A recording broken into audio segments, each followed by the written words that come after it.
Perkenalkan, nama saya Ikade Rizky Saputra Rusadi, nomor absen 8, kelas 1143.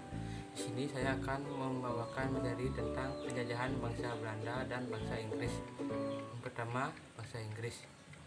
Bangsa Inggris sempat menjajah Indonesia dari tahun 1811 sampai dengan 1816.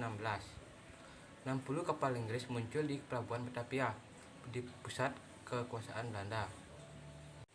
Batavia dan daerah di sekitarnya jatuh ke tangan Inggris pada 26 Agustus 1811. Inggris di bawah pimpinan Thomas Stamford Raffles berhasil merebut seluruh kekuasaan Belanda di Indonesia ditandai dengan Perjanjian Tuntang. Atas dasarnya merebut Nusantara dari Belanda, Raffles diganjar Gubernur Jenderal Lord Minto penghargaan dengan menjabat sebagai Letnan Gubernur Jawa.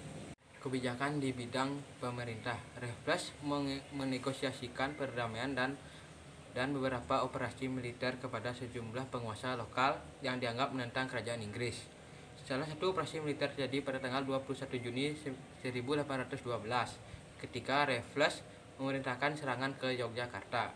Ketika itu, Keraton Yogyakarta merupakan salah satu dari dua kerajaan lokal terkuat yang ada di Pulau Jawa. Serangan Inggris membuat kerajaan keraton rusak parah. Di bawah penjajahan Inggris, Jawa dibagi menjadi 16 keresidenan. Kebijakan ini diambil agar Inggris lebih mudah dalam mengawasi daerah-daerah di Pulau Jawa. Selama masa pemerintahannya, Raffles melakukan reformasi massal untuk mengubah sistem kolonial pemerintah Hindia Belanda. Ia membuat kebijakan dengan berpegang pada 3 prinsip, yakni segala kerja rodi dan penyerahan wajib dihapus diganti penanaman bebas oleh rakyat. 2. Peranan para bupati sebagai pemungut pajak dihapus dan para bupati dimasukkan ke dalam bagian pemerintah kolonial. Yang ketiga, atas dasar pandangan bahwa tanah itu milik pemerintah, maka rakyat pengarap dianggap sebagai penyewa. Kebijakan di bidang ekonomi, salah satunya adalah pemungutan pajak ke rakyat. Rakyat diharuskan membayar sewa tanah tergantung dari jenis dan produktivitas tanah. Pajak dipungut perorangan meski praktiknya per desa.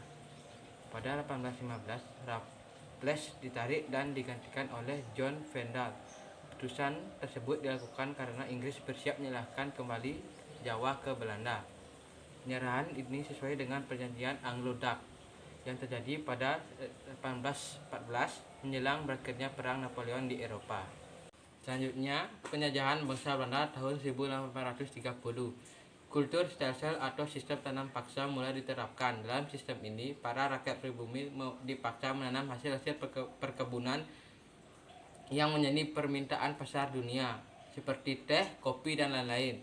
Para pekerja tanam paksa dirampas hak kebebasannya untuk bekerja tanpa henti.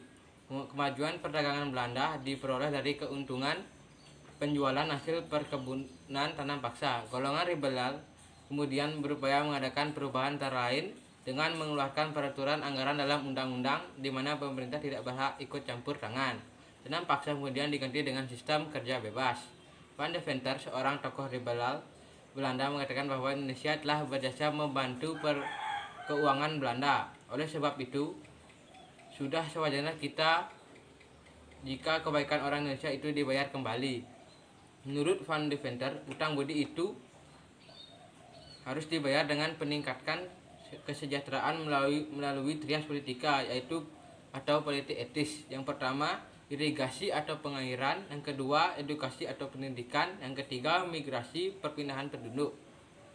Namun, dalam penerapannya sering terjadi penyelewengan pada setiap bidang. Pendidikan rakyat bumi. Pendidikan kolonial yang menekankan perlunya perluasan pendidikan anak-anak bumi putra setelah pertengahan abad 19 dirintis oleh Vincent van der Putte.